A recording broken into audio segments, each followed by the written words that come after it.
खुल गया, आपको लगता है स्टेट कहाँ पहुंचा है, कहाँ से आगे बढ़ने के लिए क्या प्लान, अभी क्या तैयारी चल रही है? नहीं, जब बारिश के बाद जब धूप लगती है तो उसके बाद और लैंडस्लाइड्स होने का खतरा रहता है। जैसे कि पिछले कल कुल्लू में लैंडस्लाइड्स हुआ।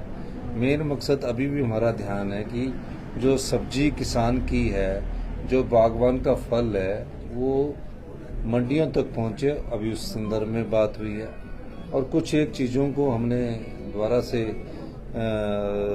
कहा है कि जो नियम है उसमें कुछ परिवर्तन करने की बात हमारी बैठकों के द्वारा चल रही है। और अभी हमने शिमला में, क्योंकि बारिश के बाद जहां खुदाई का काम है, उस संदर्भ में अभी मैंने चर्चा की है कि जो अभी हमारे मकान का काम शुरू है या कोई और काम शुरू है, उसको कुछ समय के लिए हमें कैसे रोका जा सकता है, उस दृष्टिकोण से भी हम बात कर रहे हैं। तो निश्चित तौर पर शिमला से पेड़ काटने के लिए भी हमने मना कर दिया जब तक कोई उसकी सर्वे नहीं हो जाता कि ये पेड़ बहुत डेंजरस है।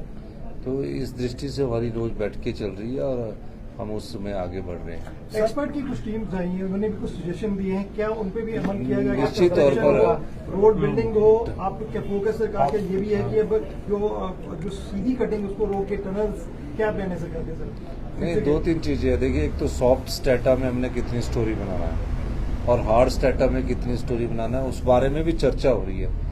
नियमों में चर्चा हो रही है, स्ट्रक्चर इंजीनियरिंग कैसे हो, कैसे बदलना है, क्योंकि 40 साल से एक ऐसी व्यवस्था चल रही थी जिस पर कभी किसी ने ध्यान नहीं दिया। तो अब हमारे समय ये समस्या आई है, तो हम इस समस्या का समाधान के लिए आगे बढ़ रहे हैं। सर, जमीनें पूरी तरह खत्म हो गई है, क्या जमीन के बदले जमीन देने? देखिए, जिन आम परिवारों की, गरीब परिवारों की, लोगों की, कईयों के मकान धंस गए हैं, जमीन ही खत्म हो गई है।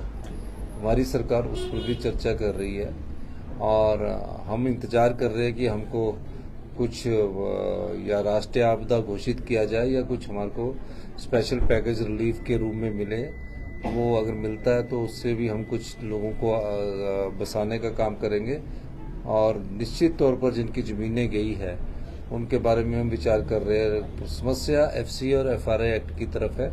मैंने उस मामले में चिट्ठी लिखी है और एक और मैंने पत्र लिखा है जिसका कि हमारे यहाँ मक डिस्पोजल की कोई साइट्स नोटिफाई नहीं है। नाला में आके हम मक डाल जाते हैं और नाला चौक हो जाता है, और जब चौक हो जाता है तो जब धीरे धीरे लैंडस्लाइड्स होता है तो मड स्लाइड्स के रूप में पहुंचता है और मकानों को नुकसान पहुंचाता है। तो हमने कहा है कि हमें एफआरए के तहत मक्स की जो साइट्स है उसको नोटिफाई करने की परमिशन दी जाए।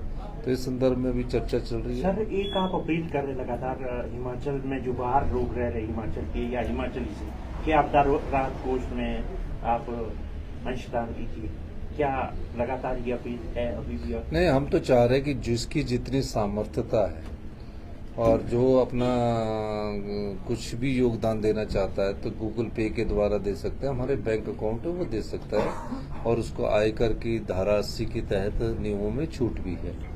और ये जितना भी पैसा है वो आम आदमी के विकास में और जिनके घर उजड़ गए हैं उनके घर बसाने में काम आएगा। बहुत बहुत धन्यवाद।